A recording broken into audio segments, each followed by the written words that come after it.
Hace su ingreso al hemiciclo Porras Barrenechea la doctora Karina Benedetta Rubí, jefa de la Oficina de Participación Ciudadana, acompañada del doctor Cristian Salas, el doctor Eduardo Abajo y el doctor César Nagasaki.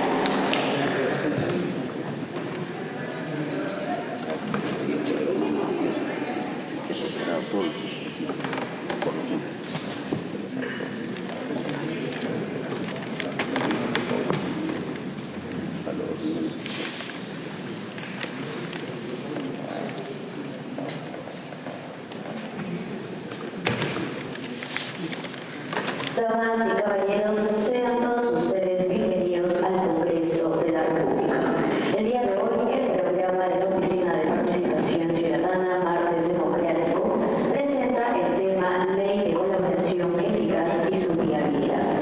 Para dar inicio a este programa de conferencias, escucharemos las palabras de bienvenida e inauguración a cargo de la doctora Karina Benedetta Rubí, jefa de la Oficina de Participación Ciudadana del Congreso de la República.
ahondar en doctrina y teoría, quiero más llevar el tema a casos concretos, reales y sobre todo a nuestra realidad y a nuestra coyuntura actual.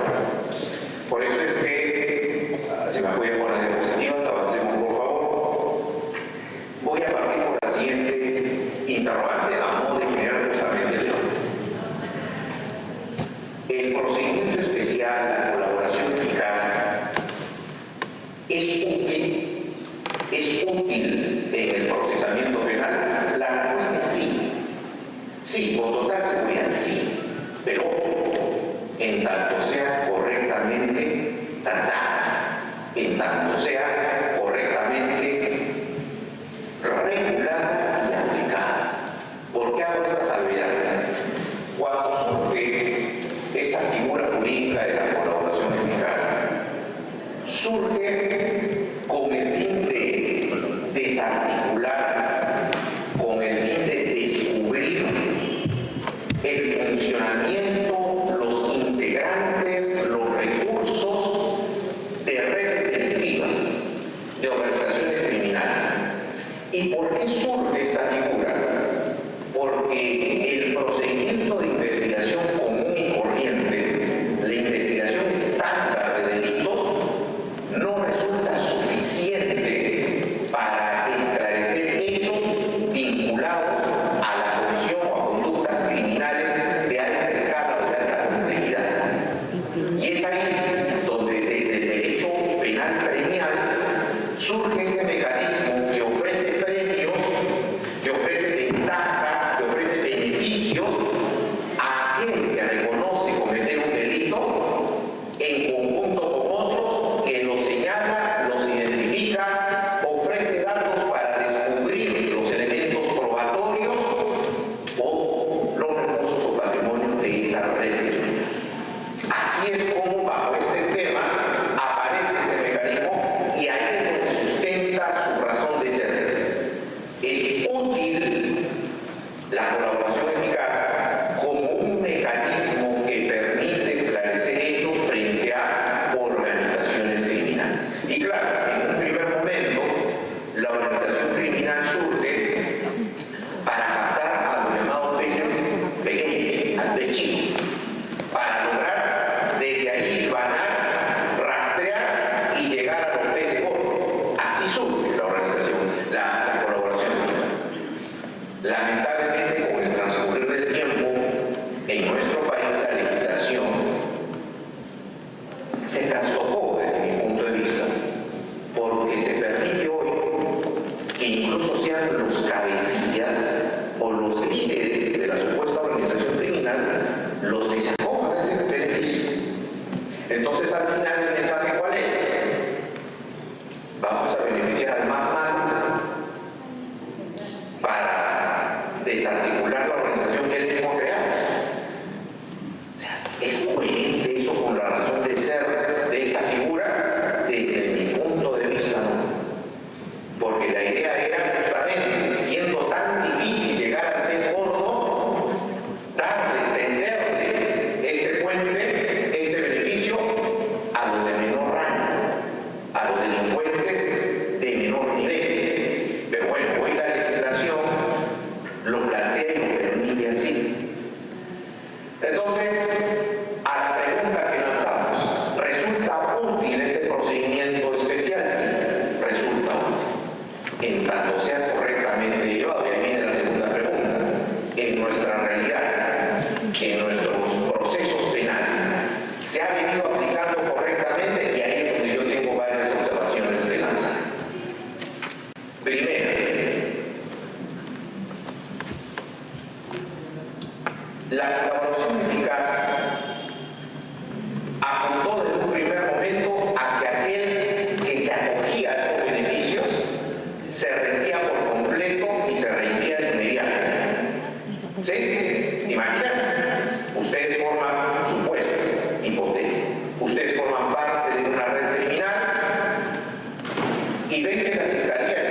Frente a eso, ustedes se ven acorralados, se rinden y dicen: sí, señor fiscal, soy parte de esta red criminal y con el de mi costado, con él también hemos desarrollado y ejecutado actos delictivos. Ya, perfecto.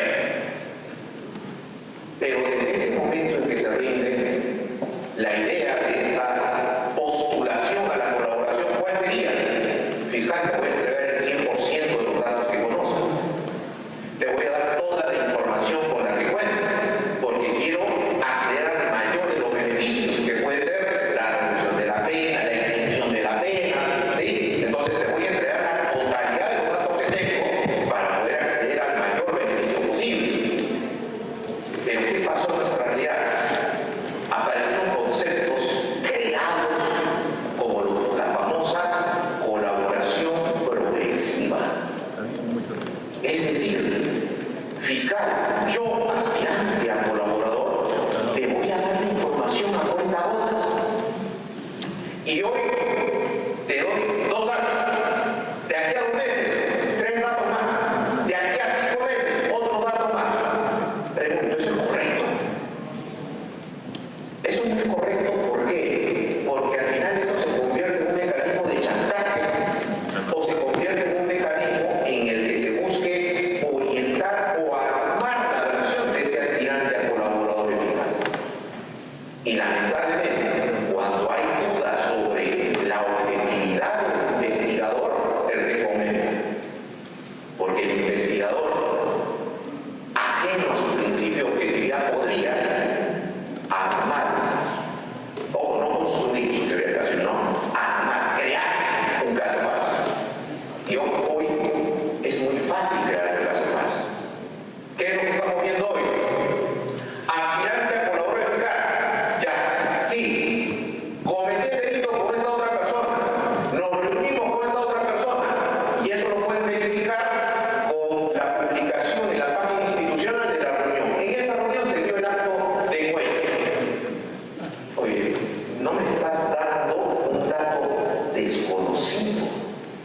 Estás usando información pública para armar tu teoría. Estás armando un muñeco con datos que se conocen, que son incluso oficiales. Ese no es un colaborador eficaz. El colaborador eficaz es aquel que le proporciona datos, pistas a la fiscalía que de ningún otro modo la fiscalía podría haber conocido. ¿Hubo esta reunión? Sí, en un restaurante. Ah, ok. Nadie sabía de esa reunión en el restaurante. No estaba en la página oficial, no estaba registrada. Son pistas que un colaborador eficaz brinda. Entonces, lo que lamentablemente hoy tenemos con estas famosas colaboraciones progresivas o entrega de información progresiva es que se arma todo un argumento, toda una narrativa de acuerdo al interés y a la coyuntura.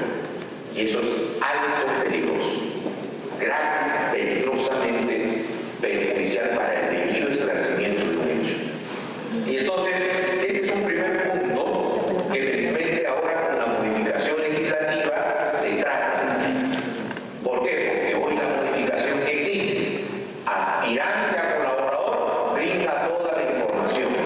Y además ahora dice la ley, si se detecta, se verifica, se acredita que has mentido, eso va a afectar la aprobación de tu acuerdo de colaboración.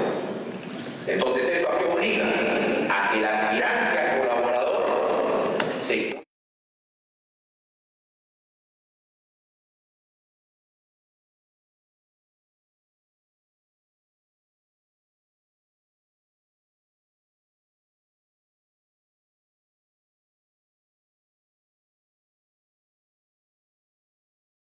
que hoy trata de reparar.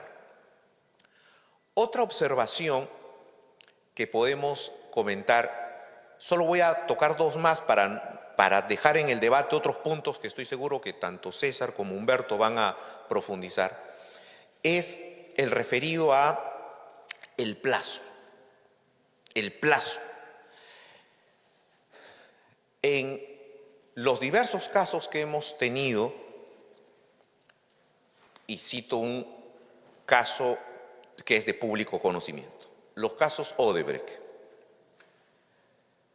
Hemos tenido aspirantes a colaboración eficaz cuyas versiones incluso han sido utilizadas en requerimientos de prisiones preventivas, han sido utilizadas para solicitar medidas coercitivas, incluso para controles de acusación. Pero ojo, muchas de esas postulaciones, de esos procedimientos de colaboración eficaz, ni siquiera a la fecha han sido cerrados. Y el caso Lavallato proviene del 2016-2017. Imagínense todo el tiempo que ese aspirante viene y continúa dando información y la Fiscalía supuestamente sigue corroborando esta información. La pregunta es, si desde 2017 tenemos a un aspirante que hasta la fecha no se puede cerrar su acuerdo de colaboración, ¿ese aspirante es eficaz o no? Clarísimo, clarísimo.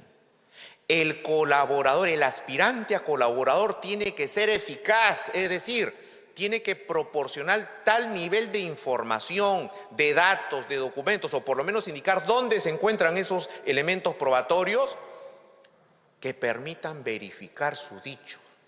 Ojo, no esclarecer la investigación, no, sino verificar sus dichos, porque esos dichos, esos datos, son los que posteriormente el fiscal utilizará ya para el esclarecimiento de todo el caso. Porque el colaborador, el aspirante a colaborador, no habla acerca de todo el hecho en materia de investigación, te va a hablar acerca de una parte.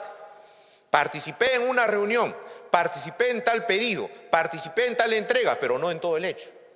Lo que al fiscal le interesa es acreditar esa información que ese aspirante está planteando. Pero cuando ese aspirante te cuenta una hermosa narrativa, interesante y gravísima, no, sí que sabía, no, sí que fue por orden de sí que se entregó tal cantidad de dinero en efectivo, gravísimo. Pero cuando le dices, muy bien, esas coordinaciones, esa orden, esa directiva que te dio ese otro que tú dices que era tu líder, ¿cómo la acreditas? No, ya no tengo el celular. No, que usábamos Signal, Telegram, chats temporales. Entonces, ¿cómo acredito tu dicho? Pero su dicho es gravísimo y ocupa las primeras planas.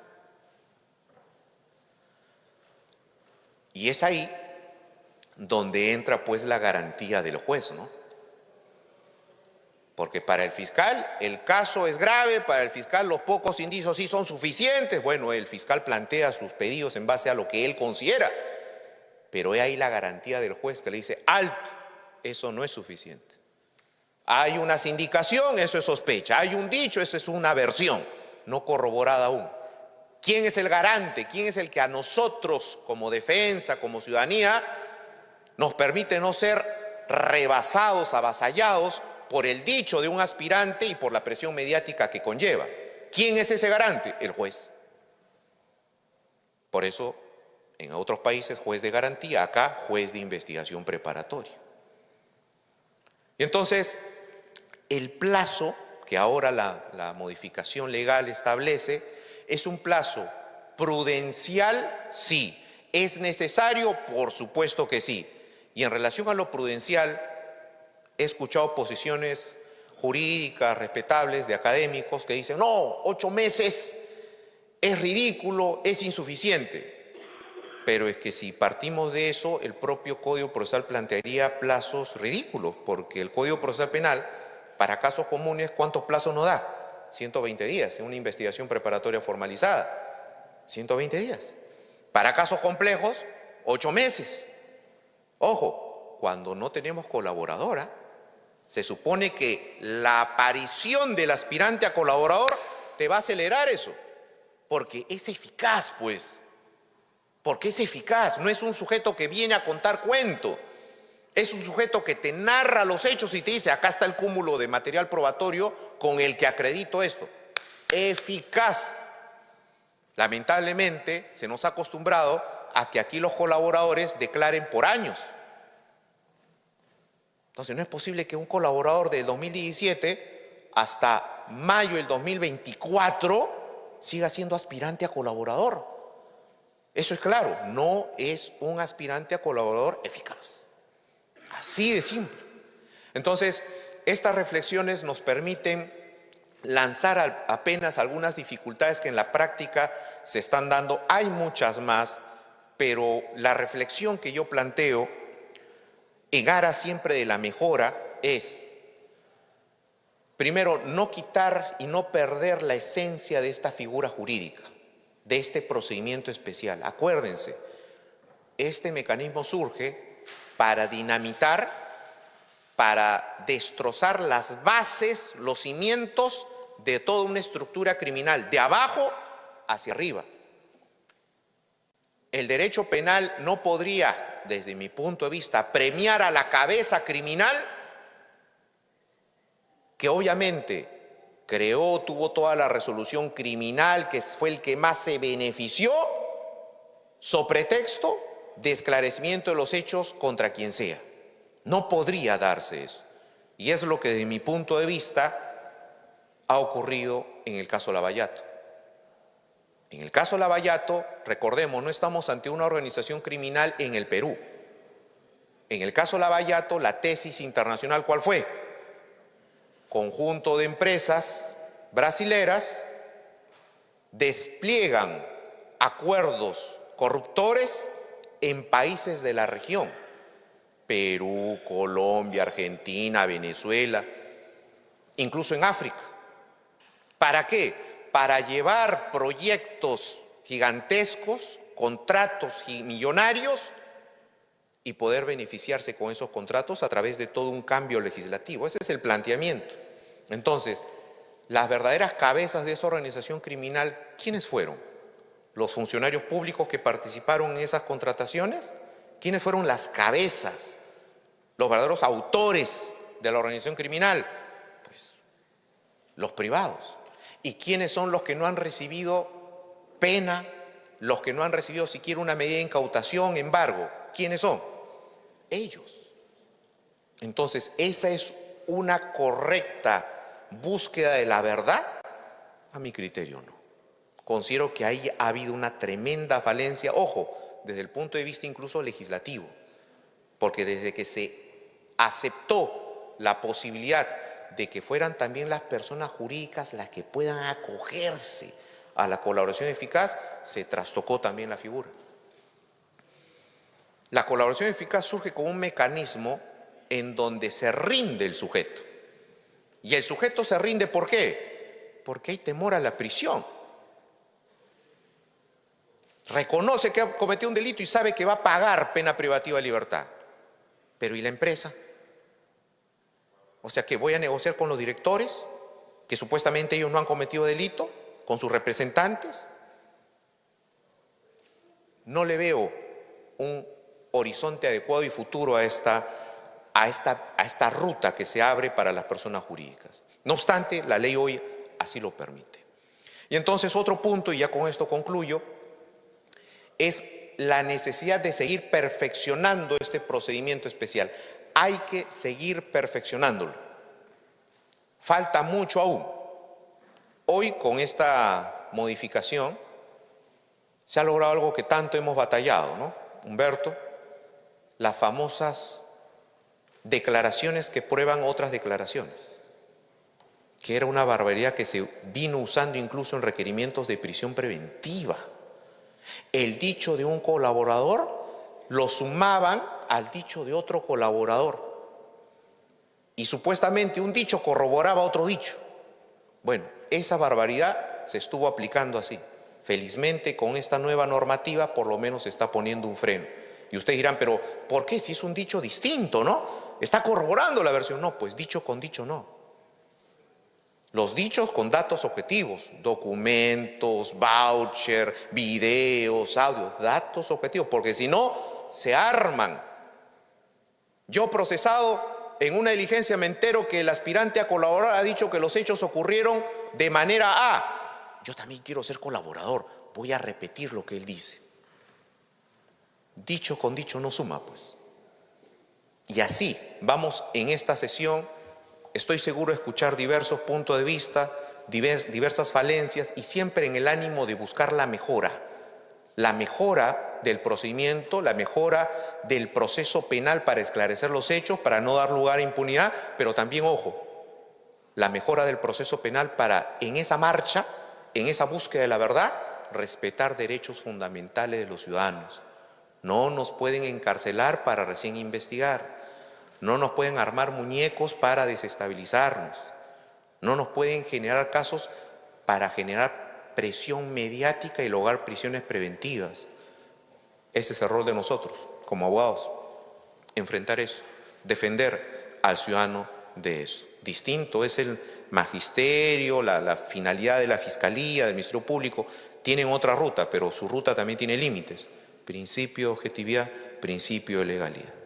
Apreciados colegas, futuros colegas y público asistente, ha sido para mí un honor ser parte de este gran evento, iniciarlo generando estos puntos de debate, y me quedo atento para las preguntas y para el debate académico y también sin duda para las ponencias que continúan. Muchísimas gracias.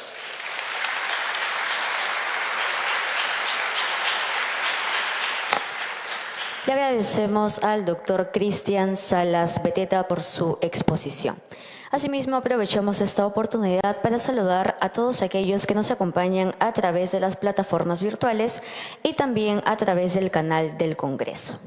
Continuamos ahora invitando a que haga uso de la palabra al doctor Humberto Abanto Verástegui, abogado especialista en Derecho Penal, Procesal Penal Internacional y Constitucional, egresado de la Universidad Nacional Federico Villarreal.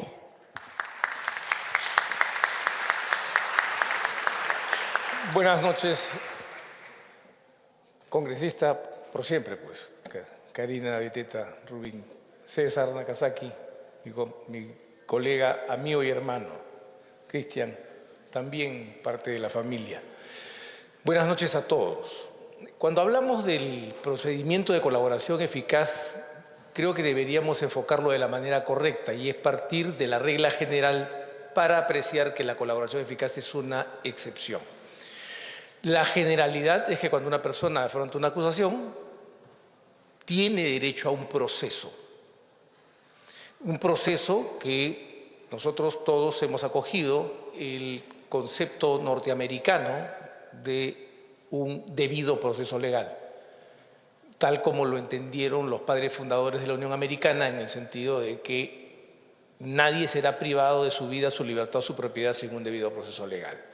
Y en un debido proceso legal hay, básicamente, dice la doctrina norteamericana, a mí me gusta mucho referirme a ellos porque aquí se tuerce mucho el concepto del debido proceso al punto que se dice que el Ministerio Público tiene derecho a un debido proceso, cosa que no es verdad, ¿no? Lo que tiene son, digamos, las garantías institucionales del proceso, pero no tiene derechos. Eso hay que corregirlo en la perspectiva. Y lo que el derecho procesal penal, lo que el derecho al debido proceso plantea, dice la doctrina norteamericana, es básicamente notice and hearing, es decir, tomar conocimiento y ser oído. Y un elemento esencial que es oído por un juez que sea imparcial o sea equidistante de las partes. Cuando eso se activa, una serie de derechos, una serie de obligaciones en el Estado se ponen en marcha. Por ejemplo, el Estado tiene sobre sus hombros la carga de la prueba. Le corresponde probar su hipótesis incriminadora. Al imputado, al ciudadano, a la persona, le corresponden la presunción de inocencia, el derecho de guardar silencio, el derecho a un abogado, el derecho a probar, el derecho... Es una playa de derechos que se activa inmediatamente. Un derecho a un plazo razonable, que, como lo decimos aquí, que en el sistema norteamericano es un derecho, es el right to speedy trial, es decir, un derecho a un juicio rápido. Y todo esto es renunciado. Es renunciado por la persona que, ante la intimación del Ministerio Público o de la Fiscalía, se le presenta un cuadro ófrico en el que le dicen ya, casi te tenemos, y el riesgo es muy alto de prisión. En ese caso, la persona hace un cálculo, y así como el debido proceso es una creación del sistema anglosajón que viene, lo remiten algunos a la Carta de 1215, a la Carta Magna, y al Bill of Rights inglés del siglo XVII, o a la Constitución americana, La colaboración eficaz también es fruto del utilitarismo anglosajón.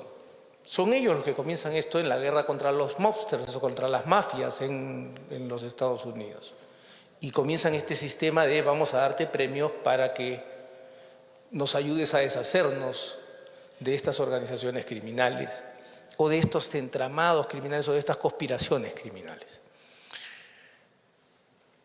Para que esto ocurra, entonces, se requiere entrar a un modelo totalmente distinto que ya no es un proceso, ya no tengo dos partes en realidad.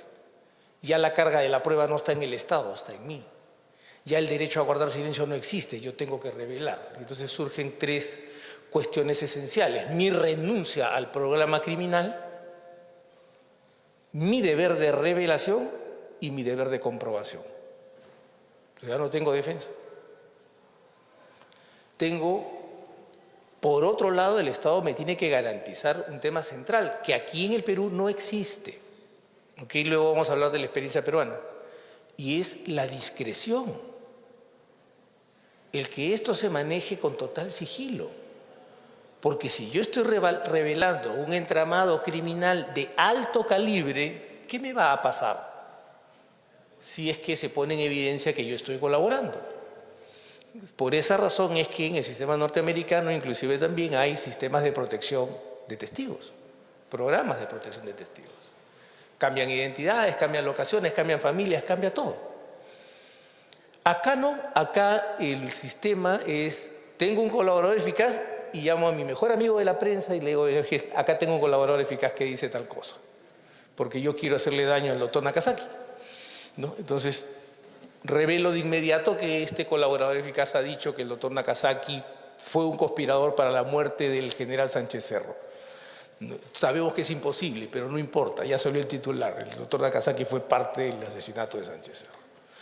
Entonces, este es el concepto. Entonces, ¿qué requiere? Requiere discreción, o sea, sigilo, requiere premura, requiere autenticidad y el cumplimiento de estos tres deberes que yo señalo, o sea, la renuncia al programa criminal, la revelación de todos los datos del programa criminal y la comprobación de todo lo que estoy diciendo. ¿Cómo ha funcionado en el Perú? En el Perú hemos tenido tres experiencias que no son buenas. Trato de responder aquí la pregunta de Cristian.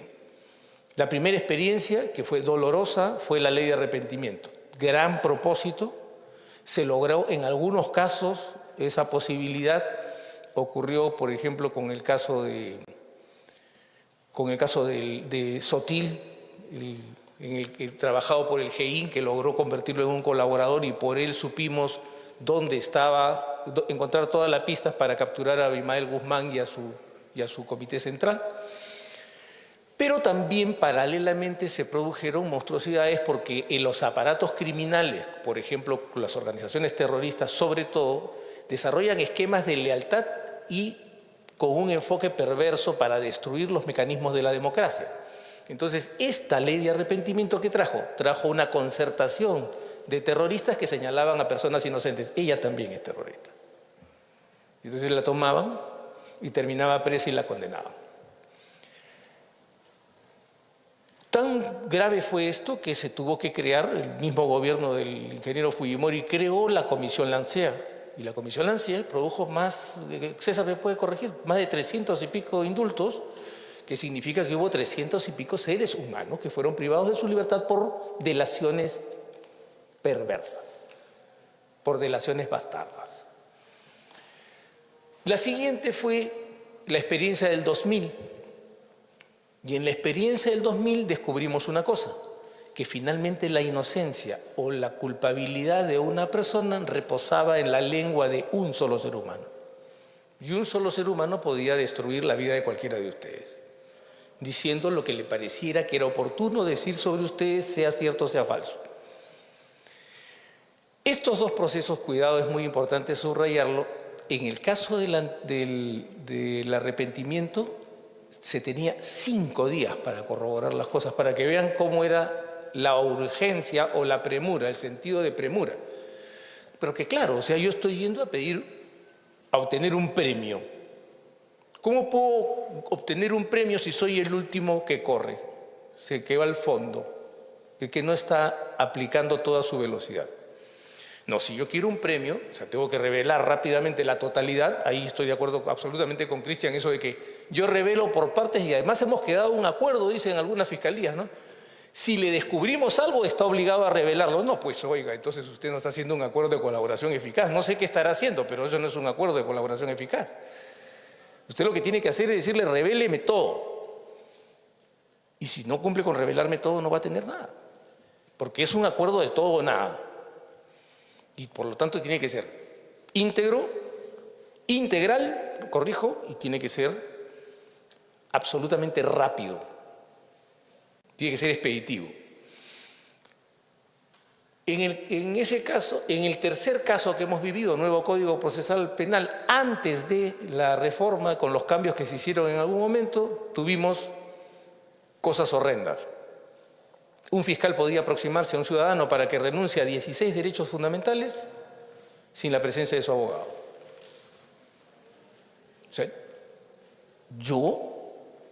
O sea, el derecho a un abogado, el derecho a los abogados, la Suprema Corte Americana tiene una frase extraordinaria en el caso Gideon versus Wainwright de 1968.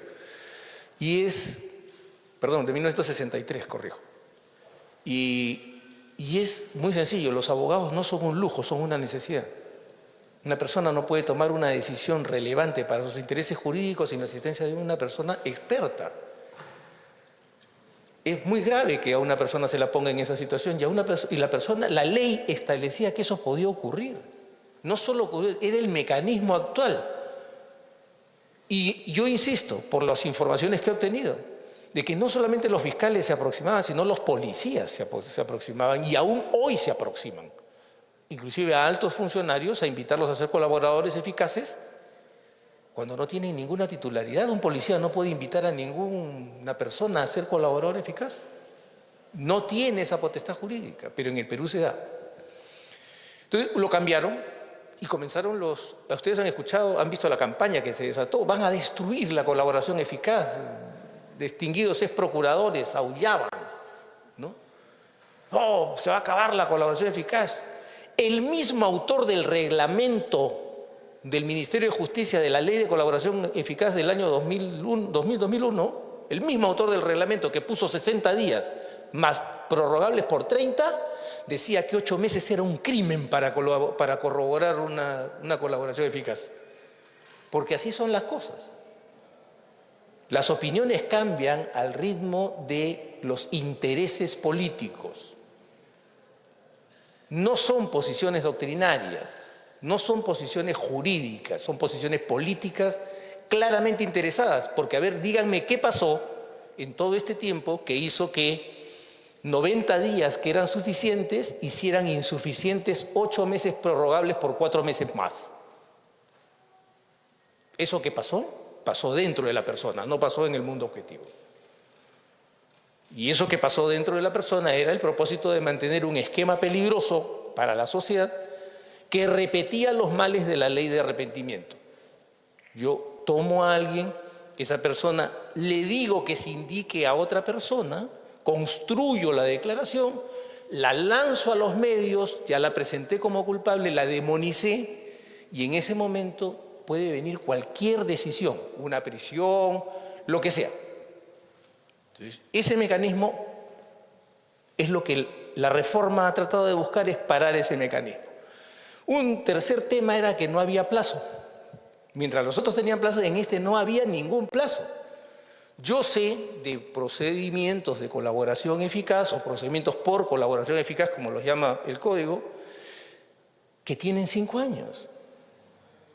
¿Cómo es posible que alguien aspire a un premio y un fiscal aspire a darle un premio a esa persona dándole 60 meses para que pruebe? Si no puede probar, no puede probar, señor. ¿Pero por qué lo mantienen? ¿Por qué no cierran la carpeta? Porque entonces se me cae el caso contra usted. Y si se me cae el caso contra usted, ya no tengo cómo perjudicarle la vida, ¿no? Entonces se puso un plazo, pero vino una falla y ahora vamos a hablar del futuro. Hay una falla muy profunda en la instalación de este plazo y es que no hay quien lo controle. ¿Quién va a controlar el plazo? ¿Quién, cómo, cuándo y dónde controla el plazo? No, tiene 8 meses más 4, perfecto, maravilloso, suena muy bien. Pero ¿cómo lo controlo? Porque para empezar la carpeta es secreta. Entonces, ¿cómo hago? Tiene que haber un control oficioso judicial. Así de sencillo. Al abrirse una carpeta de colaboración eficaz, el fiscal debe comunicarle al juez. Y el juez de inmediato ponerle el botón de inicio a su contador de tiempo, a su timer. En 12 meses lo llamo. En 8 meses lo llamo. Y si tiene problemas, me pedirá más plazo. Pero tiene que terminar. O sea, no puede ser que no haya control. 2, hay otro problema. Les voy a contar, esto es un caso muy interesante. Unos muchachos en San Martín, en la región San Martín, dicen haber recibido dinero de un congresista para que sean aportantes simulados.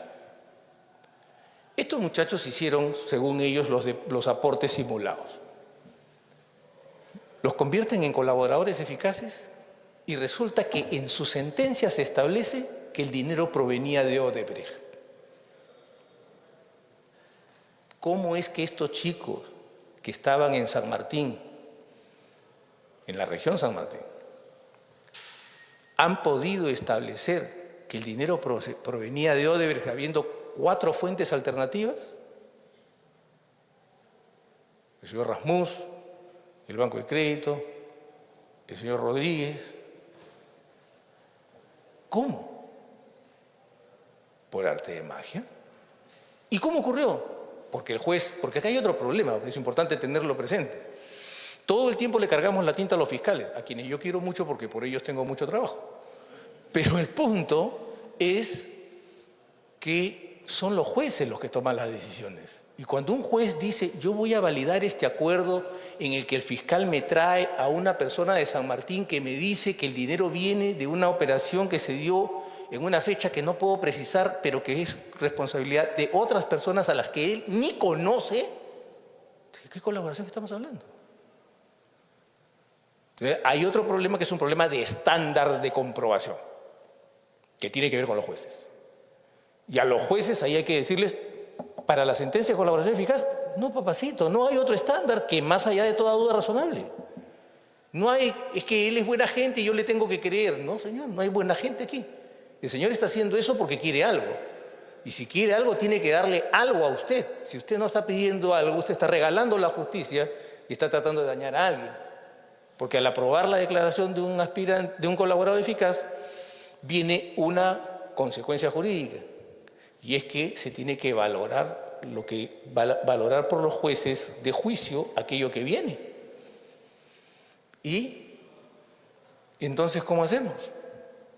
Y un último punto que también falta ajustar es el tema de la pérdida instantánea de los beneficios. No, señor, no es que vamos a hacer un proceso. No, señor, o sea, yo encontré, esto es palmario. Usted me dijo A y se ha establecido que es B. Esto terminó aquí, hoy día, en este instante. ¿Saben por qué? Porque no se puede premiar la mendacidad. Porque la mendacidad en el proceso de colaboración eficaz conduce a un solo resultado que es el más tenebroso que puede darse en un sistema penal: la prisión del inocente. Y ese es el quid del asunto. Por lo tanto, espero no haberlos aburrido y esta es más o menos mi perspectiva sobre la colaboración eficaz. Muchísimas gracias.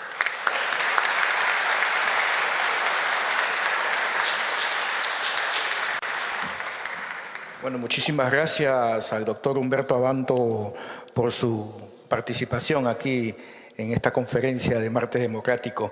Y para cerrar esta ronda de participación, tenemos la presentación del doctor César Augusto Nagasaki Servigón, abogado, docente universitario, egresado de la Universidad de Lima con amplia experiencia en diversas áreas de derecho penal y procesal penal.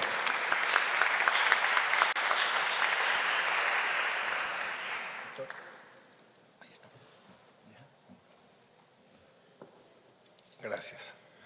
Doctora Karina Beteta, queridos hermanos Humberto, Cristian, señoras y señores, vamos a comentar los aspectos más importantes que ha traído al procedimiento de colaboración eficaz la Ley 31.990. Y para esto, brevemente, permítanme arrancar, porque para que una ley se aplique bien, existe lo que nosotros llamamos dogmática jurídica. ¿Qué significa? Que es como tener un televisor chino. Si no tengo el manual de instrucciones en castellano, difícilmente lo voy a poder utilizar. Una ley, para poderla aplicar, requiere de dogmática jurídica, que es decir, una doctrina que se tiene que desarrollar para poder hacer la ley aplicable. O sea, la ley por sí sola no se puede aplicar. Un juez no puede aplicar por sí solo la ley. Necesita, justamente a través de la dogmática jurídica, generar esta doctrina que permite aplicar la ley.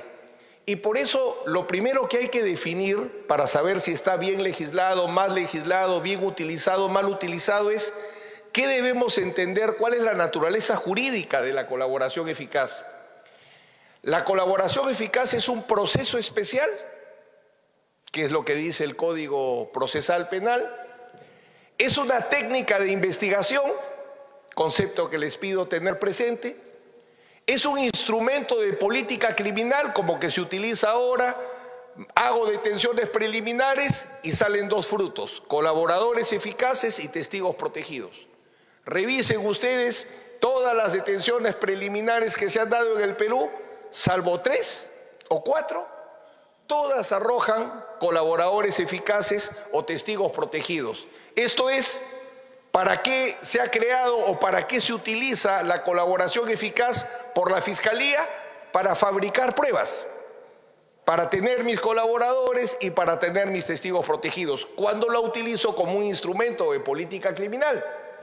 Y lo que siempre entendimos en los libros, que la colaboración eficaz no era otra cosa que derecho penal premial, o sea, una institución que permitía a ciertos delincuentes, bajo ciertas condiciones de contribución a la justicia, obtener premios que daba el derecho penal: exenciones de pena, reducciones de pena. De estos 4, la colaboración eficaz como proceso, como la define el Código, es imposible, porque para que sea proceso tendría que haber jurisdicción, intervención judicial. No hay proceso jurisdiccional, no hay proceso penal de ningún tipo, ni común ni especial, donde el juez no tenga un rol. Y el problema del codificador del 2004 es que aspira a que sea un procedimiento, pero donde el juez no tiene prácticamente ninguna intervención, porque el juez termina solamente participando en la aprobación del acuerdo. Humberto planteaba bien una pregunta hace un momento: ¿quién controla el cumplimiento de los plazos legales de duración del procedimiento que correctamente ha establecido el Congreso?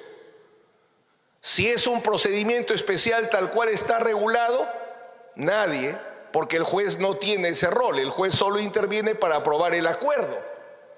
Entonces, ¿qué es lo que planteo? Que el procedimiento, que la colaboración eficaz se entienda como un acto de investigación especial, lo que el Código denomina una medida de búsqueda de fuentes de prueba con afectación de derechos, así como existe la interceptación de las comunicaciones telefónicas y otros, el levantamiento del secreto bancario, una medida de búsqueda de fuentes de prueba con afectación de derechos fundamentales. Ese debe ser el régimen legal que se le dé a la colaboración eficaz. ¿Por qué? Porque si la colaboración eficaz es entendida como una medida de búsqueda de fuentes de prueba, o sea, ¿para qué utilizo la colaboración eficaz? Como una técnica de investigación. Voy a conseguir información cualificada. ¿Eso qué va a garantizar? La intervención del juez desde el primer día. Porque para que se pueda dictar una medida de búsqueda de fuentes de prueba, tiene que intervenir el juez tiene que aprobar la medida, el juez controla la medida. Entonces, esa respuesta que se busca, ¿quién controlaría el plazo? ¿Quién controlaría los estándares probatorios? Porque ese es otro tema. El colaborador, esa es una gran pregunta. El aspirante porque ahora el legislador ha definido que solo es colaborador cuando hay acuerdo y aspirante antes del acuerdo. Antes existía un instructorio de la Fiscalía de la Nación que decía en cualquier etapa es colaborador y por eso había confusión. La pregunta es, ¿el aspirante a colaborador eficaz, si es un proceso, no tiene derechos? Yo sostengo que sí tiene derechos. Por ejemplo, para poder negociar un acuerdo de colaboración eficaz, yo me paro delante del fiscal y discutimos y negociamos cuánta de mi información está corroborada. ¿Cuál es el mecanismo que permite establecer la información corroborada? El informe policial de corroboración. Entonces viene el aspirante y le dice al fiscal, quiero acceder al informe. Y el fiscal le dice, no, el informe es un documento de trabajo mío, no te lo quiero dar. Entonces, ¿tengo derecho a tener ese informe? Sí, porque tengo derecho a objetivamente demostrar toda mi información que ha sido corroborada para poder negociar un acuerdo adecuadamente. Las dos partes debemos tener la misma información. O en el ejemplo que ponía Humberto, se acaba el plazo, se agota el plazo que también mencionaba Cristian, porque ¿cuál es el problema? Utilizan la declaración del aspirante para 1000 cosas, como vamos a ver en un momento. Y una vez que ya exprimí la naranja y ya lo utilicé al aspirante, lo voto y vengo con un aspirante nuevo. Y vengo con otro aspirante nuevo y pasó de moda el aspirante. Entonces cuando el aspirante dice, quiero negociar, haz tu cola. Y el fiscal arbitrariamente elige con quién celebra el acuerdo. El juez es el que debería intervenir y decir, señor, ya acabó la fase de corroboración. Tiene usted que negociar. O sea, a mi modo de ver, sí existen derechos que el aspirante tiene dentro del procedimiento y que el fiscal muchas veces va a conculcar. Y por tanto el juez, bajo este régimen de entender que es una medida de búsqueda de fuentes de prueba con afectación de derechos, el juez estaría interviniendo permanentemente, como por ejemplo el legislador agregado, y me parece correcto, se inicia con la declaración del aspirante, donde, como han dicho bien mis colegas, se tiene que declarar todo, porque como soy un arrepentido, como decía la ley antiterrorista, yo tengo que expresar mi voluntad de ya no continuar en el delito, y para eso tengo que ser veraz e informar todo lo que sé. Por eso de las colaboraciones eficaces progresivas, si tú me descubres un delito, negociamos, eso evidentemente no se puede sostener. Y para evitar eso, el legislador acaba de exigir, antes era optativo, que haya un acuerdo preliminar o un acuerdo preparatorio. O sea, bien, doy mi declaración y con esa declaración digo, si se corrobora todo lo que estoy informando, ¿qué beneficios me darías? ¿Qué método vamos a utilizar para corroborar? Ese acuerdo, el fiscal muchas veces no lo quiere adoptar. En mi experiencia profesional he tenido que intervenir en procedimientos de colaboración eficaz. Y de todos los que he intervenido, solamente en uno he logrado acuerdo preliminar. Porque el fiscal dice, no tengo tiempo, no tengo ganas. Entonces, definitivamente hay afectaciones que solamente el juez podría garantizar si es que se le da un régimen adecuado al procedimiento de colaboración eficaz. ¿Cuáles son los requisitos que se necesitan? Humberto planteaba una pregunta y Cristian me parece también. La información del colaborador, del aspirante, tiene que ser corroborada, confirmada, para poder celebrar un acuerdo. ¿Cuál es el estándar probatorio? Porque la corroboración no es otra cosa que actividad probatoria que se realiza al interior del procedimiento de colaboración eficaz. Por cierto, actividad probatoria, y en eso sí voy a disentir un poquito, cuya carga no solo la tiene el aspirante, porque a quien le interesa sacar adelante la investigación es al fiscal. Y el fiscal tiene un cuerpo de policías para hacer la corroboración, porque como evidentemente no todo aspirante va a traer en una maleta toda la información que se necesita. Entonces la la fase de corroboración le corresponde al fiscal, no al aspirante. El aspirante da la declaración, brinda toda la información que tiene y, por cierto, los elementos de convicción o de corroboración que pueda aportar porque necesita sacar adelante su acuerdo de colaboración eficaz. Pero eso no permite que el fiscal diga: tú trae todo, si no yo no hago nada. Peor si no tiene policía que lo apoye. Porque en la realidad peruana, los abogados no somos formados para investigar. Lo que se nos enseña es cuáles son los medios de prueba. Ahora con la técnica de litigio algo se ha avanzado, pero lo cierto es que es muy difícil, en más de 30 años de abogado que tengo, que haya visto abogados que dominen el arte de la prueba, o la teoría de la prueba, o la actividad investigatoria. Entonces, la fase de corroboración, la carga de la corroboración la tiene el fiscal, es su fase legal. Para eso está ayudado con una policía que termina con un informe de corroboración y, por cierto, el aspirante que también participa. Pero lo importante es cuál es el estándar probatorio que debe alcanzarse con esta información. Hay que diferenciar que el aspirante hace dos cosas cuando brinda información: confiesa y testifica. Confiesa porque se reconoce culpable de delitos y testifica los delitos de otros. Entonces, el estándar probatorio no puede ser el mismo.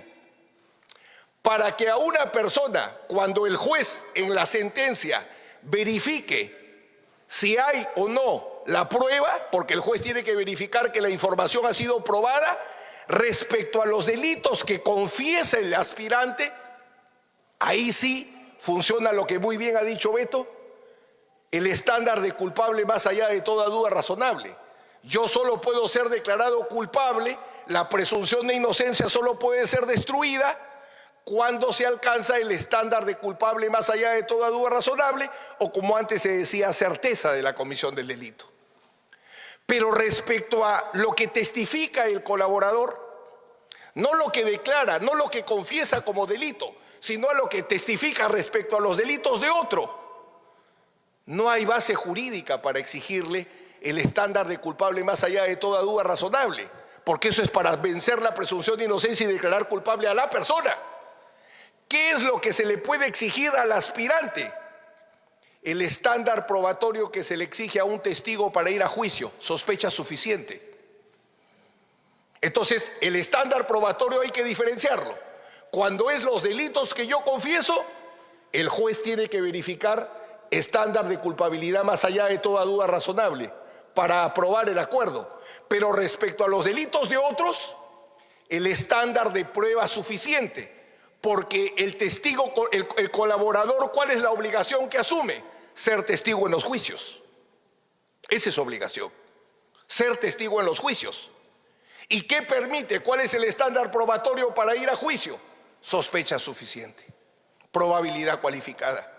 Entonces los estándares probatorios tienen que diferenciarse de acuerdo a si se trata del aspirante que confiesa o se trata del aspirante que testifica.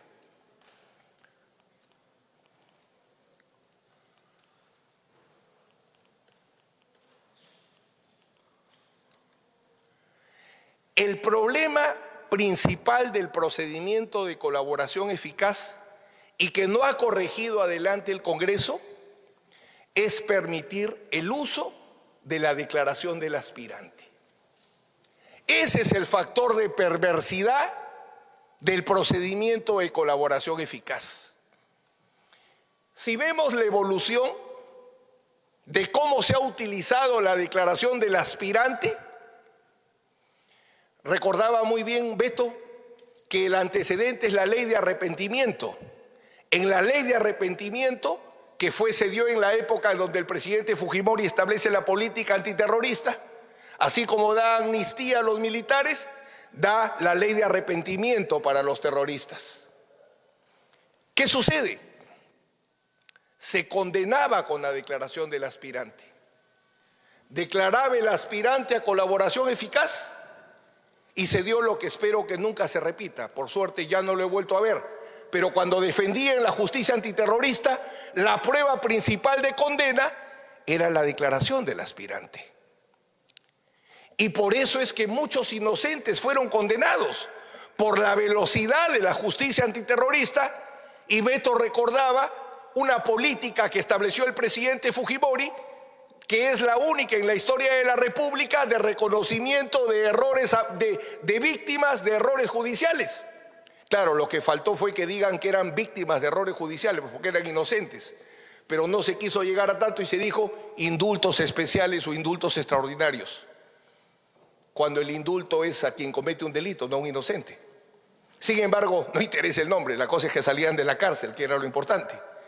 Y muchos inocentes salieron, y la causa de la condena era que se utilizaba la declaración del aspirante. Ese fue el peor momento de la utilización de la declaración del aspirante. Luego viene la justicia anticorrupción en su primera versión, que recordaba Beto hace un momento, la pinchijusticia, decían. Recuerdan a Matilde Pinchi Pinchi, ella desfilaba por todos los tribunales. ¿Cuántos antejuicios he venido? 60, 70 antejuicios que se generaban por ella. Más o menos son 70 los antejuicios que he visto. Bastante venía por el Congreso. Entonces, pero más allá de que ese testimonio no podía ser utilizado para sostener una condena porque es el testimonio de un delincuente, los testimonios sospechosos no bastan para condenar. Testimonio de codelincuente, testimonio de colaborador eficaz, ni siquiera el testimonio de la víctima. Todo testimonio que tenga una motivación, porque ¿cuál es el fundamento jurídico para que una persona sea prueba denominada testigo? Porque bien o mal, la psicología del testimonio le estaría dando vuelta a este tema, pero el fundamento jurídico sobre el por qué existe la prueba testifical es porque un ser humano correcto, que tiene una vida honesta, cuando jura va a decir la verdad. Ese es el supuesto.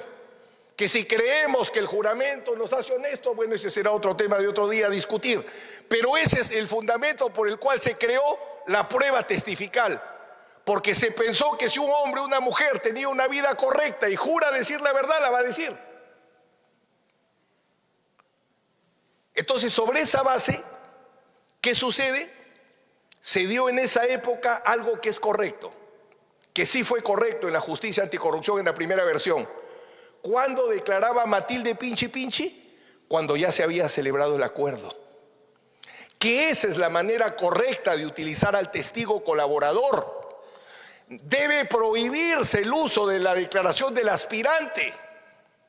No debe utilizarse la declaración del aspirante.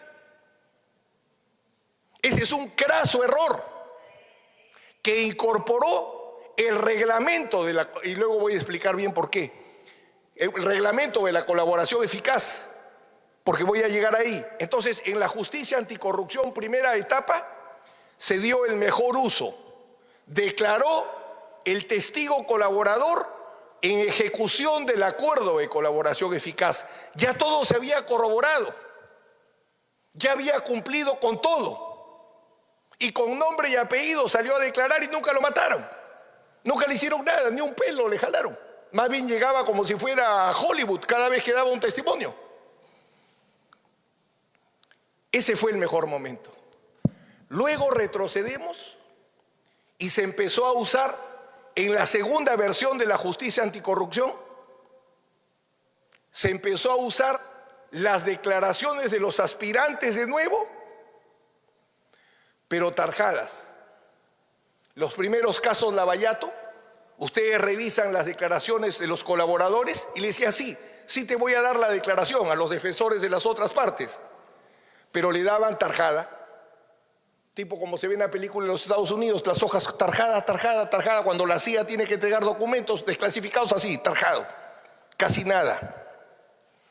Luego viene la justicia de criminalidad organizada y la policía quería ser astuta y decía, no voy a entregar la declaración del aspirante, pero voy a entregar un informe de inteligencia que dice que declaró el aspirante. Otra manera de utilizarlo. Y lamentablemente durante el gobierno del presidente Kuczynski, siendo ministra mi buena amiga Marisol Perestello, no sé quién la habrá iluminado, y viene el momento más perverso que es hasta ahora. ¿Cómo se utiliza la declaración del aspirante a colaboración eficaz? La transcripción que el fiscal hace de las partes pertinentes que él considera, lo cual es una destrucción del derecho, porque si se trata de un testigo, las fuentes de prueba personales, según el código, se tienen que incorporar a través de un testimonio. O sea, el testigo tiene que declarar. Y la transcripción que hace el fiscal ni siquiera es prueba documental, porque si fuera prueba documental la firmaría el colaborador, el autor firma su documento, los contratantes firman su contrato. Pero acá no es el colaborador el que firma la transcripción, sino que es el fiscal. Lo que hoy se utiliza para sostener prisiones preventivas, Dios no quiera sentencias condenatorias, lo que hoy se utiliza son las transcripciones que hace el fiscal, ya no la declaración del colaborador. Por lo menos en la ley antiterrorista y la justicia antiterrorista daban la declaración. Ahora no, ahora el fiscal escoge la parte que él estima, y eso, reconociendo la Corte Suprema que no es prueba documental, sino es prueba documentada, o sea que no es prueba en cristiano, se utiliza. Se utiliza. Por eso es que estamos en el peor momento. Nosotros queremos que avance rápido los procedimientos de colaboración eficaz. Prohíban el uso de la declaración del aspirante. Díganle al fiscal, no puedes utilizar nada hasta que no termine la fase de corroboración, se haya corroborado todo, celebres tu acuerdo y en ejecución de tu acuerdo viene la persona y declara como testigo. Y volarían los procedimientos, porque como el fiscal quiere utilizarlos, correría, él sería el primero que diría avancemos. Pero mientras que sigamos permitiendo que se utilice la declaración del aspirante, y lo que es peor, ni siquiera la propia declaración, sino una transcripción, entonces haremos mucha injusticia, porque ¿cómo sabemos si eso es todo lo que ha declarado? ¿Cómo sabemos si el fiscal ha sacado de contexto unas frases? Si no nos dejan acceder. Ahí está el punto que hay que corregir. Prohibir el uso de la declaración del aspirante, y con eso ya fuera lo de la transcripción, y el testimonio del colaborador es el que tendría que darse en ejecución del acuerdo. Eso daría la celeridad, porque ahora se ha hecho un gran esfuerzo por la celeridad.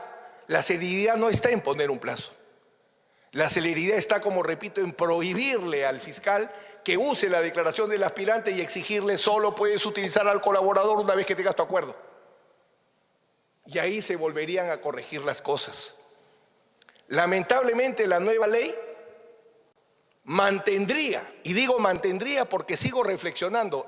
La pregunta que no me he podido terminar de responder porque recién la he empezado a formular ayer es, si la nueva ley no recoge ese procedimiento de la transcripción, ¿lo ha derogado? Porque recuerden que es una norma administrativa, tenía problemas desde que nació, porque el Código Procesal Penal dice, fuente de prueba personal, medio de prueba testifical. Eso dice el Código Procesal, incluso en el capítulo de la colaboración eficaz. Una norma administrativa colisionaba con la ley. Conflicto de normas, jerarquía normativa. La ley vence a la norma administrativa. Pero ahora viene una segunda regla, la ley posterior. Porque la ley posterior, que debería haber convalidado si ese procedimiento de la transcripción valía o no ha dicho mucho, pero en la parte final dice que el reglamento se tiene que adecuar. Entonces yo creo que sería discutible si lo ha derogado o no. Pero lo dejo en borrador, lo sigo pensando todavía, lo tengo que meditar unos días más. Para concluir,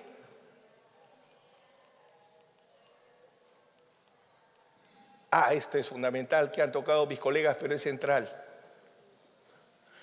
El reglamento que les comento eliminó al abogado defensor, porque no es exacto que el abogado defensor estaba eliminado.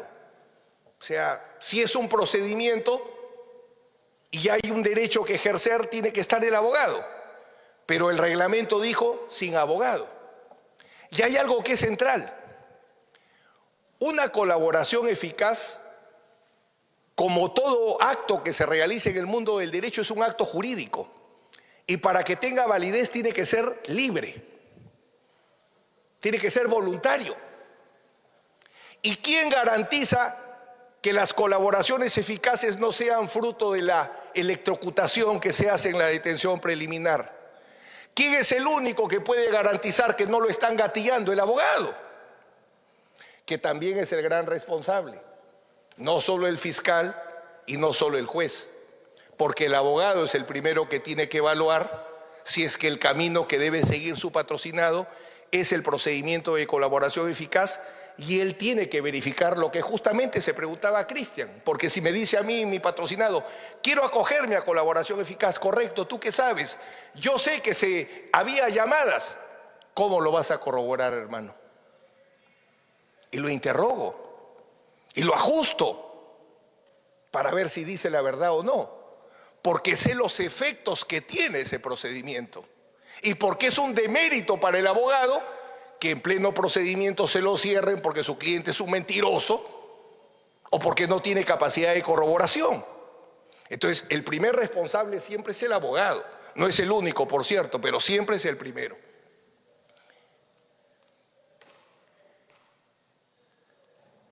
Y el otro punto que han tratado mis colegas y que es central, y yo también termino con esto.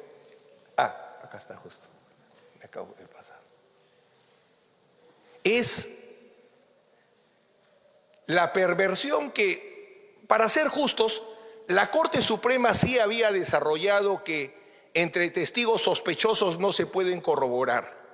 O sea, si hay una regla de oro para poder corroborar el testimonio del colaborador eficaz para saber si sirve o no sirve, el Tribunal Europeo de Derechos Humanos desarrolla la regla de la prohibición de la prueba preponderante. ¿Qué significa? Mentalmente yo retiro la declaración del colaborador. Si retiro la declaración de Barata, ¿hay caso o no hay caso? Si no hay caso, o sea, si solo con la declaración del colaborador se puede construir un caso y sin la declaración del colaborador no hay caso, quito al filósofo. ¿Hay caso o no hay caso? Si sí hay caso, puedo seguir adelante. Si no hay caso, no. Porque la prohibición de la prueba preponderante dice que el testimonio sospechoso jamás puede ser la base probatoria. Nunca puede ser la prueba principal. Necesita estar corroborada con otras pruebas sanas. Por eso es que 2 tuberculosos no hacen un sano. Si hay varios testigos sospechosos, yo, salí de la defensa del presidente Humala, pero había conseguido la demanda que CNO le hace a Marcelo Odebrecht, donde dice tiene que anularse un acuerdo donde Marcelo Odebrecht extorsiona a la empresa diciéndole tienes que pagarme varios millones, y la empresa en la demanda que tengo dice ese acuerdo es extorsivo, pido la nulidad, yo solo reconozco un acuerdo, y sale una lista dorada donde a cada colaborador que declaraba 10 millones de dólares, 8 millones de dólares, 7, entonces yo iba a cobrar cuánto costó tu declaración. Pero no se dio la oportunidad que me hubiera gustado tocar porque son bien caritas, dicho sea de paso, si le dijera el precio era bien cara cada declaración de colaborador eficaz. Entonces, este último elemento de la prohibición de utilizar los testimonios de los colaboradores para poder corroborar, para poder establecer hechos probados, es para mí el mejor aporte de esta nueva ley del Congreso. De todos los aportes, el plazo es importante, pero el fuerte, concluyo con esto, lo más importante de la nueva ley, esta regla de valoración de la prueba, que tímidamente había establecido la jurisprudencia, pero como ahora está en ley, tenemos la seguridad que se va a tener que respetar. Y el gran vacío todavía, el seguir permitiendo el uso de la declaración de los aspirantes. El día que eso acabe, todo se corrige solo. Ese es el punto débil que tiene que corregirse y seguramente el legislador lo hará en su momento. Muchas gracias.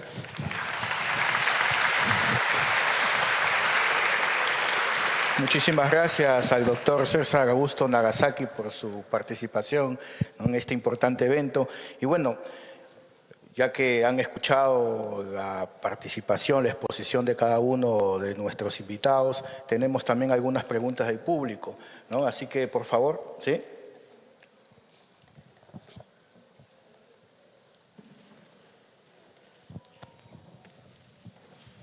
Las preguntas, por favor, que sean concisas. Buenas noches con todos. La pregunta es para cualquiera de los ponentes que quisiera que me responda. ¿Hay alguna sanción para el aspirante a colaborador eficaz si decide retractarse? ¿O en qué parte del proceso, si yo quisiera ser aspirante a colaborador eficaz, podría retirarme ya que el fiscal no considera como importante para poder firmar el acuerdo? Gracias. Muy bien. La próxima, otra pregunta más, por favor.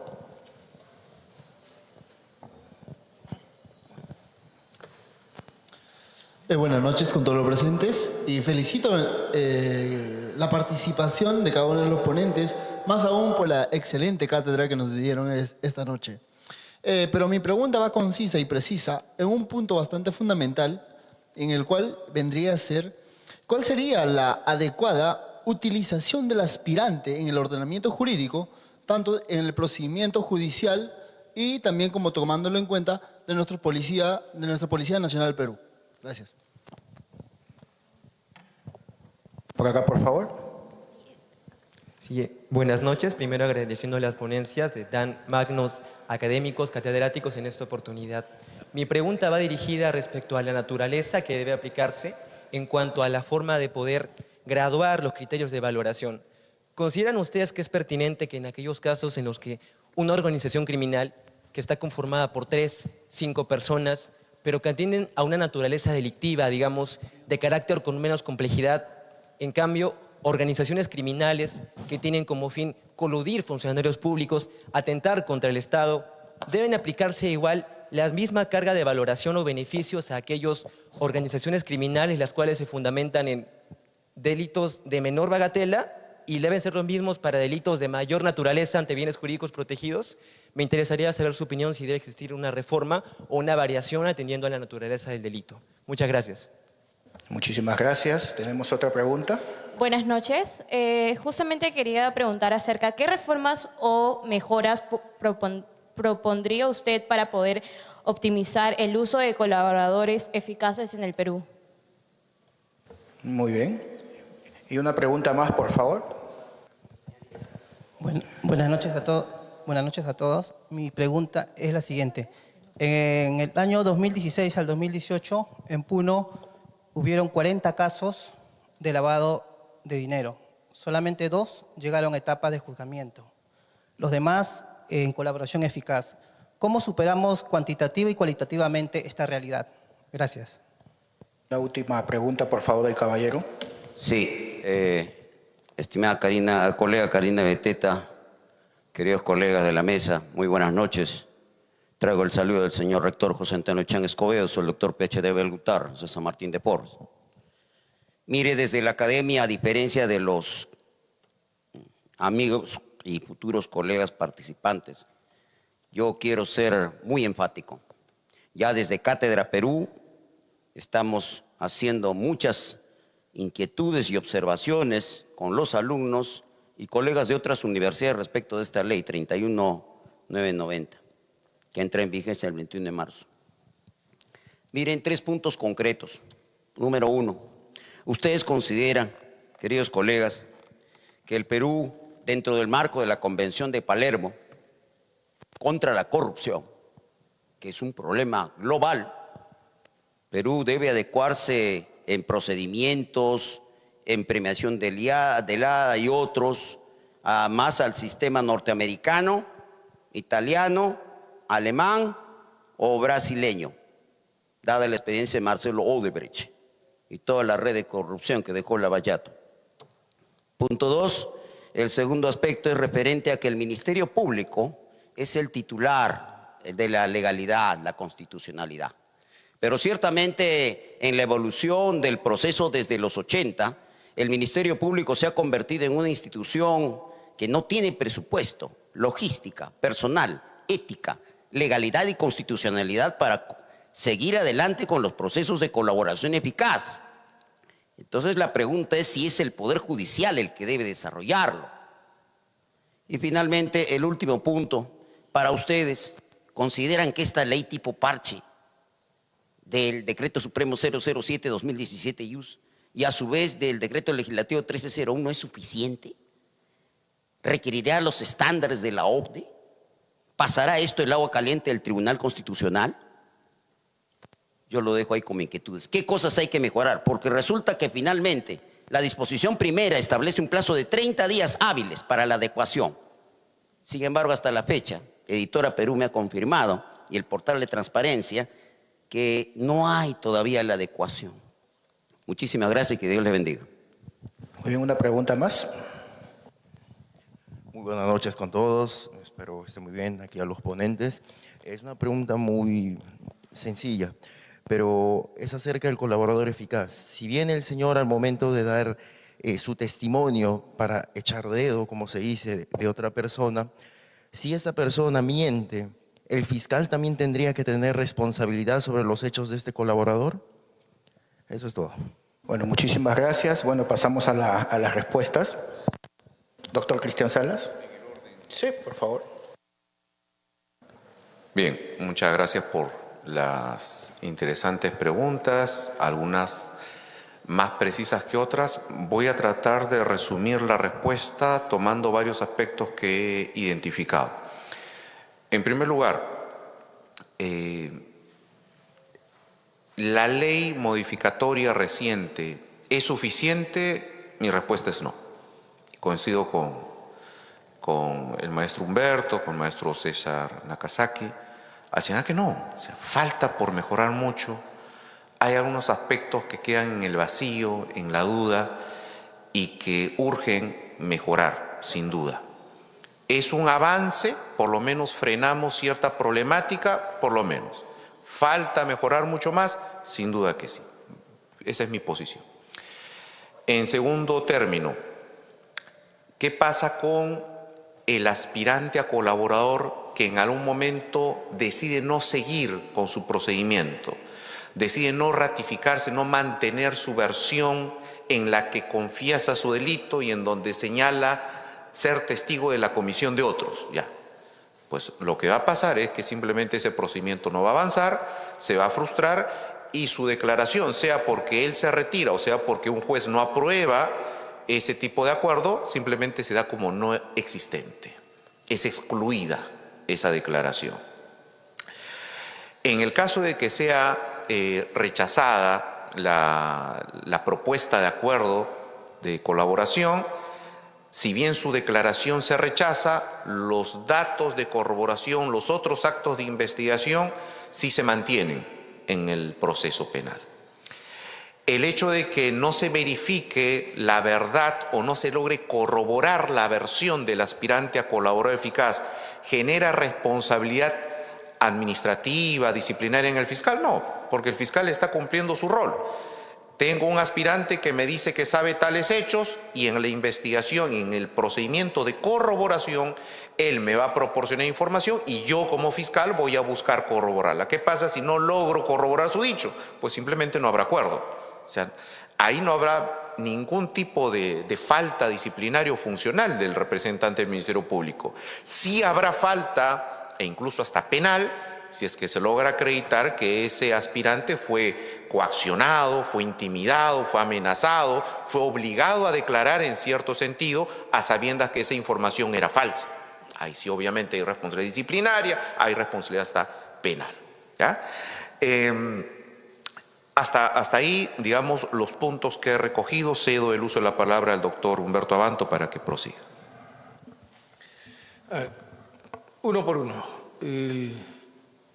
La pregunta acerca de las consecuencias, ciertamente no hay ninguna consecuencia para excepto perder cualquier beneficio que se está persiguiendo. Pero para mí sí hay un problema que tiene que discutirse con mayor profundidad. Y es qué pasa con el material.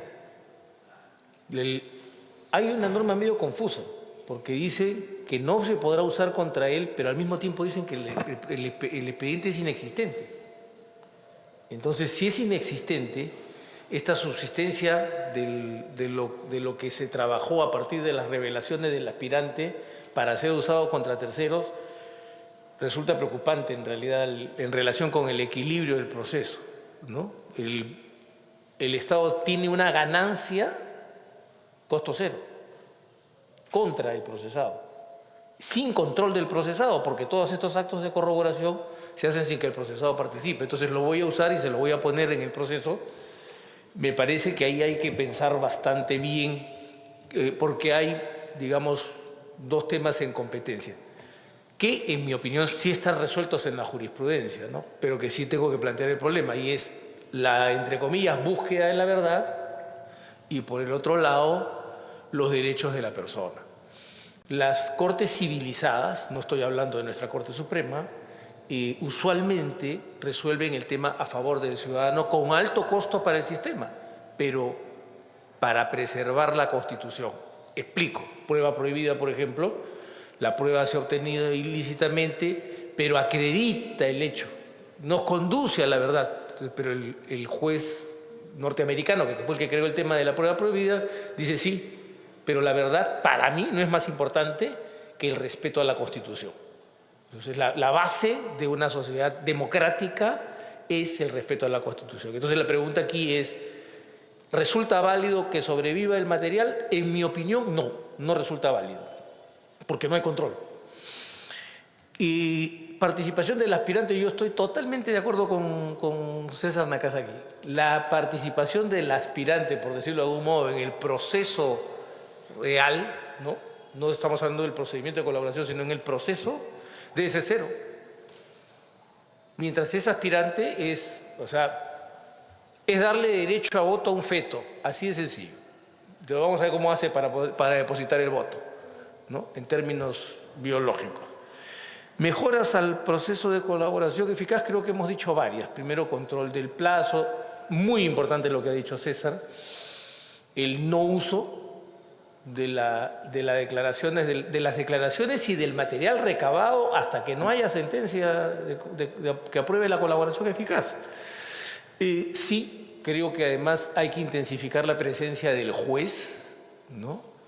Eso significa, por lo tanto, mi querido doctor, que nos alejemos del modelo norteamericano. En el modelo norteamericano el fiscal tiene unos privilegios que le permiten decir, no, como yo soy el titular de la acción penal, yo aquí cierro contigo y puede ser a cambio de nada, por último, que no te denuncie. En el Perú no es así. Entonces necesitamos un control judicial. Pero a propósito del control judicial, yo quisiera decir hoy algo que no he podido decir en otras ocasiones, y es que cuando se trata del control judicial yo creo que hay que hacer una reforma muy profunda en la capacitación de los jueces de investigación preparatoria. Los jueces de investigación preparatoria hoy son viejos jueces de instrucción, son jueces del antiguo sistema y razonan como jueces del antiguo sistema.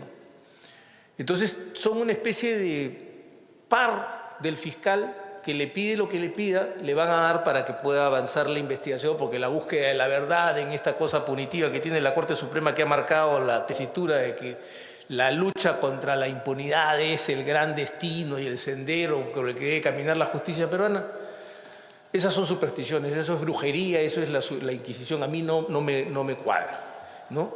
Entonces, ¿qué hay que hacer? En mi opinión, los jueces de investigación preparatoria deben tener obligatoriamente un curso del Centro de Estudios Constitucionales del Tribunal Constitucional. No puede ser juez de investigación preparatoria un juez que no conoce la Constitución, un juez que no conoce los derechos fundamentales, un juez que no entiende la jurisprudencia internacional, un juez que no entiende nada de eso.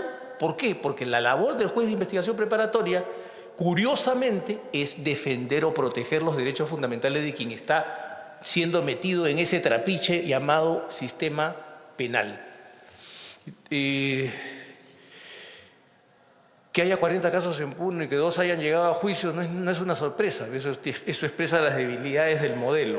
La colaboración eficaz finalmente no ha terminado dando resultados en esas situaciones. Que el Ministerio Público, mi querido doctor, no tiene presupuesto, no tiene capacidades, no tiene integridad, eso es un problema que tenemos que resolver, pero es muchísimo, muy profundo y tiene que ver además con la política criminal. Y en ese lado yo sí quiero ser absolutamente radical. La política la hacen los políticos. Yo no creo en esa teoría de que el Ministerio Público y el Poder Judicial son parte constructora de la política criminal del Estado. Yo no creo eso. El Poder Judicial menos que nadie. El Poder Judicial es un órgano que tiene que aplicar justicia. No está persiguiendo corruptos, no está persiguiendo narcotraficantes, no está persiguiendo asesinos. No, señor, el Poder Judicial no hace eso. El Poder Judicial recibe una imputación, recibe una carga probatoria y nos dice si eso satisface los estándares para vencer la presunción de inocencia.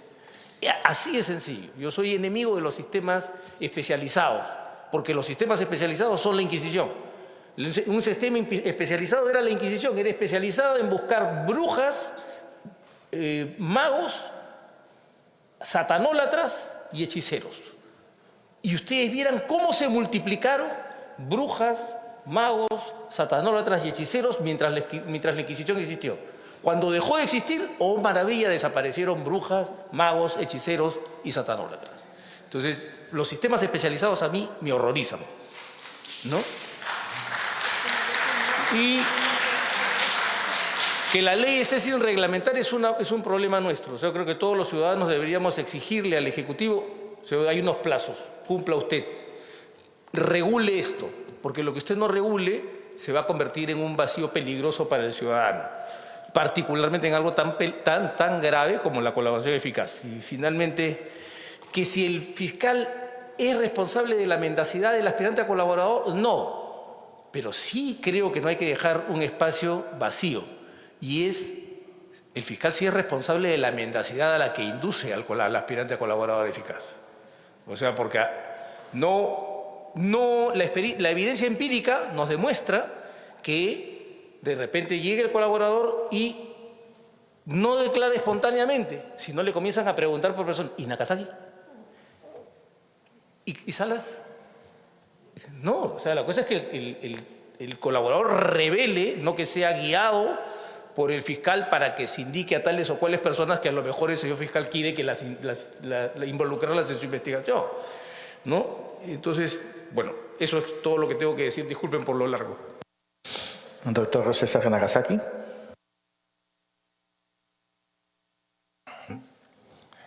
Justamente para evitar eso último que dice Humberto, la ley establece ahora que las declaraciones tienen que quedar registradas, lo cual para mí es muy valioso, en video. Vamos a ver cuando se pidan esos videos, a ver cómo van a hacer los fiscales, si los van a entregar y nuevamente a quién le vamos a exigir que los entregue. Por eso el darle un rol al juez en el procedimiento de colaboración eficaz es central.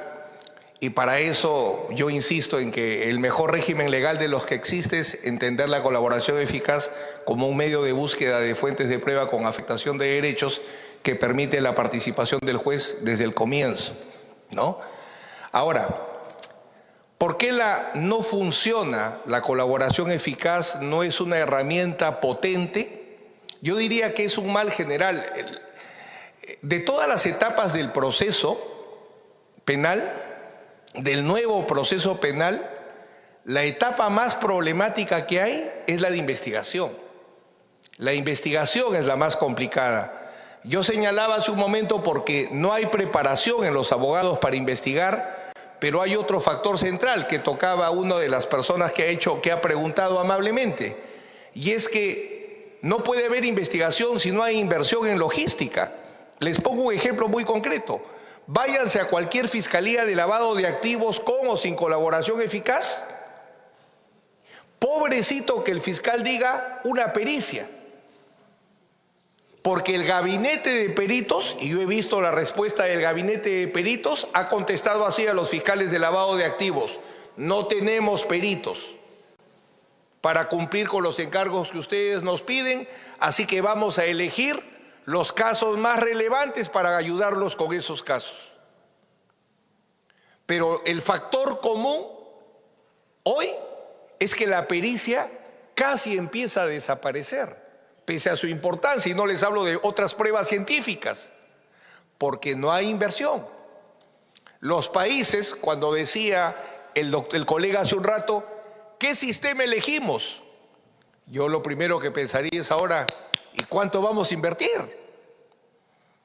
Porque si no hay inversión, ningún sistema va a funcionar. Entonces, ¿qué pasa? Si en la investigación de los procesos comunes no hay la logística, no hay los elementos para investigar, en la colaboración eficaz se repite lo mismo. En el EFICOP, por ejemplo, quien investiga en la realidad era el equipo de policías. Desaparecido el equipo de policías, quiero ver cómo van a avanzar los fiscales. Como tortugas. Como tortugas. Fiscal titular, fiscal adjunto, otro fiscal adjunto, 50 casos, 50 megacasos. ¿Cómo? ¿Cómo? Se ahoga en documentos. Yo a veces, como estrategia de defensa, cuando no quiero que avance el fiscal, lo ahogo en documentos. Pongo miles de documentos, toma pericia, y se aloca el hombre, nada, nadie no puede. Se ahoga. Entonces, ahí hay un problema central, sea para la técnica de investigación de colaboración eficaz o para cualquier otra técnica. Si no hay inversión, no va a haber avance. ¿No? Eso definitivamente es preparación y es inversión. Si no, no hay investigación. Respecto al tema de si un aspirante puede retirarse o no, la colaboración eficaz es un proceso negociado. Es un negocio en el buen sentido. Entonces, toda negociación tiene que ser libre y voluntaria. Entonces, así como cualquier momento me retiro de la negociación de una compraventa, me puedo retirar de la negociación de una colaboración eficaz. No es obligatorio para el aspirante, quien tendrá que asumir las consecuencias de si me retiran las protecciones del aspirante, entonces tengo que enfrentar el proceso. Por ejemplo, que se demuestre que el hecho no es delito. Creían que el hecho era delito, pero cuando se empieza a hacer la investigación, por ejemplo, ¿no? ¿Por qué lo investigo? Lo investigo porque Odebrecht le ha depositado dinero en las Islas Vírgenes. Y eso es lavado de activos, perfecto. ¿Pero ha traído un sol al Perú?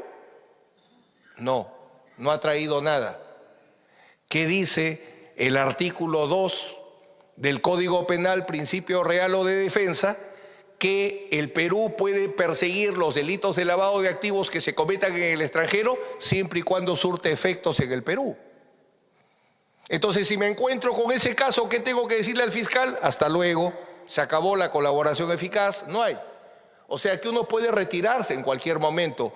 Incluso el fiscal podría retirarse, y ahí sí creo que sería un tema discutible, porque si yo brindé la información y ya está corroborada, ¿el fiscal me puede meter una patada? Por ejemplo, es un tema interesante, si surge ahí un derecho o no. ¿Y quién me protegería ese derecho? Imagínense que el fiscal, yo ya tengo toda mi información, está corroborada, y el fiscal me dice, ya no te quiero a ti, no me gustas. Son temas complejos los de la colaboración eficaz, sin duda, porque no está muy desarrollada. Y luego, ¿y qué sanción hay? Si el aspirante miente, se cierra el procedimiento de colaboración eficaz. Es público el procedimiento de colaboración de Sada Goray, por ejemplo. De pasar de colaboradora de oro, y pasó, le concluyeron la investigación, el procedimiento especial, porque se demostró que mintió. Y si se ha celebrado el acuerdo, la revocatoria. Ese es el único mecanismo que existe, la revocatoria. Si incumple alguna de sus obligaciones el colaborador, se ingresa a un procedimiento de revocatoria, que es un procedimiento muy interesante, pero bueno, será materia de tratarlo otro día. Muchas gracias.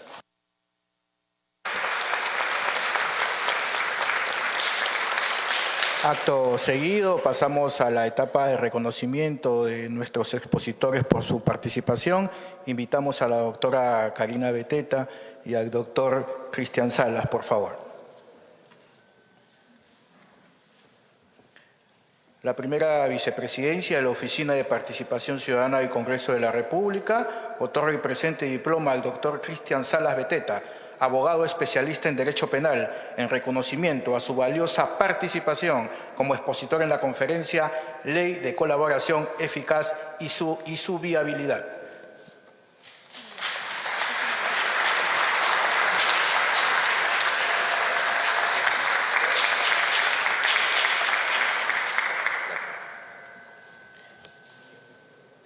Invitamos, por favor, al doctor Huberto Abanto.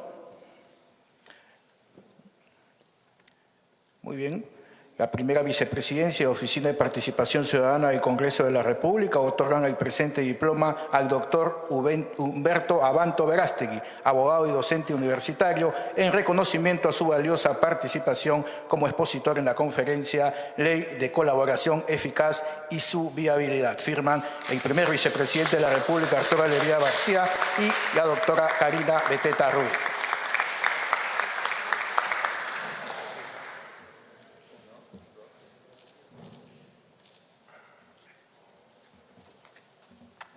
Invitamos al doctor César Nagasaki, por favor. Asimismo, la primera vicepresidencia y la Oficina de Participación Ciudadana del Congreso de la República otorgan el presente diploma al doctor César Augusto Nagasaki Servigón, abogado especialista en Derecho Penal, en reconocimiento a su valiosa participación como expositor en la conferencia Ley de Colaboración Eficaz y su Viabilidad.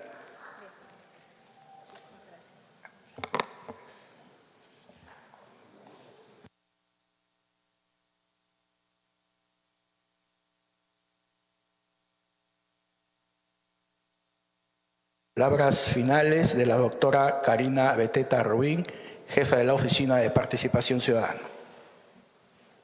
Bien, muchísimas gracias.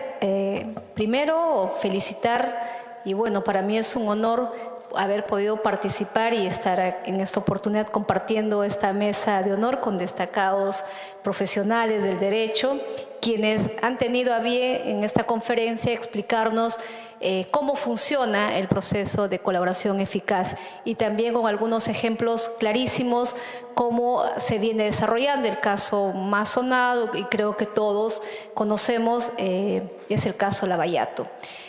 Por las propias experiencias que hemos sido conocedores de todo esto, tenemos que manifestar que el Ministerio Público se ha excedido muchas veces con la colaboración eficaz porque han coaccionado a algunos testigos para decir, y en función a esas meras declaraciones, muchas personas han estado privados de su libertad y han pasado más de 5 años y hasta el momento no puede haber una sentencia porque no existen tales pruebas. Entonces creo es muy importante que en este proceso de colaboración eficaz, si bien es cierto tenemos una nueva norma, pero es importante, como ya lo han señalado los especialistas en esta materia, quienes día a día están, digamos, aplicando esta normativa y son testigos de ellos, de esta falencia, que la sola, digamos, por ejemplo, el plazo de la colaboración eficaz debería haber un control. No solamente debe quedar que son 8 meses ampliados a 4 meses, sino quién es el que hace el control